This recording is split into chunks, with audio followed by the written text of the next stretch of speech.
This Enugu ritual billionaire case is actually getting more interesting because after the Nigerian Immigration Service caught him trying to flee the country by land border, they asked him a couple of questions. And among those questions they asked him if he was a herbalist, and he denied for a fact that he was not a herbalist. And if you go on his Facebook page, you see a lot of things that he does, like going on river, doing some incantation, being on land, doing some other incantation, and everybody weren't actually buying it because I wasn't actually buying it.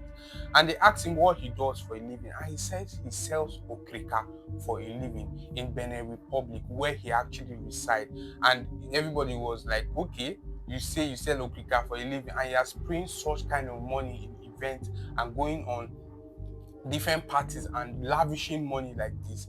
Nobody that sells okrika can actually have the mind to spend money the way you actually spend money. Throw money around, match on money as if money is not actually something that you actually work for. It's not actually believing for me in particular.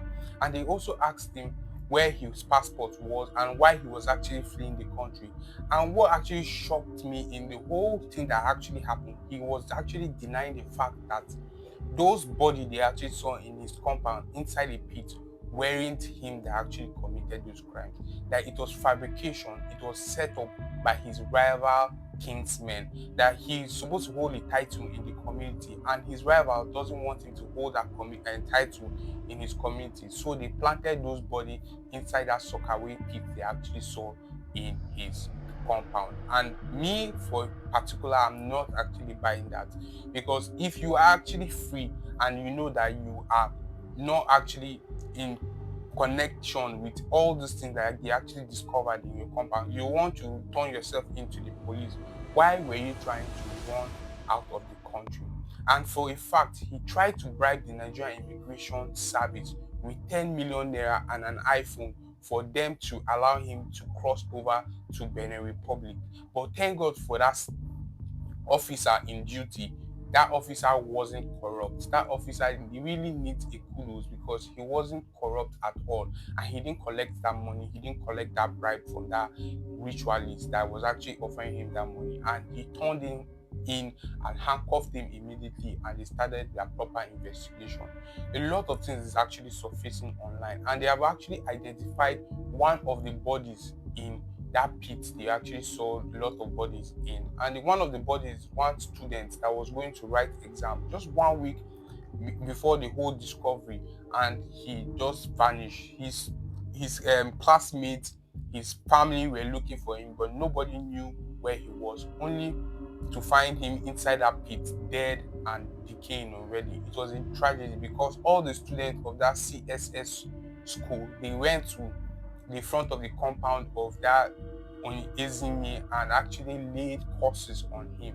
Both the teachers, both the students, all of them went to the front of the compound to lay curses on him, because the student that he actually killed were one of them and one of their friends. And it was a tragedy for the whole community to actually discover what has actually happened. Aside from the pregnant woman they actually found there, they also found a lot of bodies.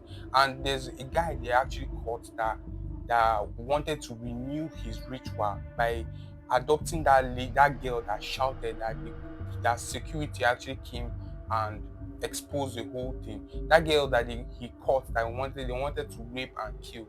That girl was the one that actually exposed everything by actually shouting and allowing a lot of people to actually gather and see what was happening. And the guy they actually caught, who goes by the name Uche Kingsley, is on Facebook also. If you see how he actually spends his life, how he actually does his things, you know that he's also connected to the whole thing. But Levi actually said he doesn't know that Uche Kingsley. And Uche Kingsley said he wanted to renew his ritual by kidnapping that little girl that exposed this whole thing.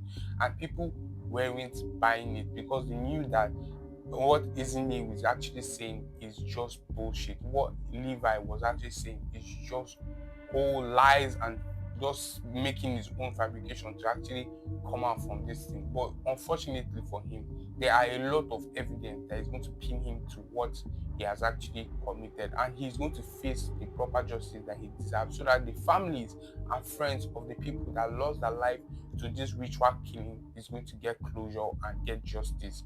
And he was even denying the fact that he was a herbalist when on his Facebook page and on other social media accounts, you can see him clearly doing some herbalistic things online. I don't even know if that's a word, but you can clearly see him doing some rituals and see him doing some incantations in rivers, on land, and other places.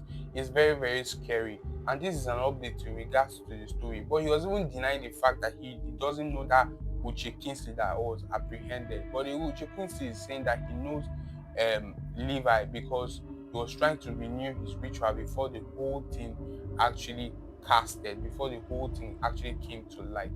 It's a very, very tragedy, and everybody is still talking about this story. I myself is still looking deeper into the story to actually follow up and see what is actually happening. But I believe that I have taken him to the proper channel for proper investigation, and justice will be served, because he must confess to all the ritual killings he has actually committed.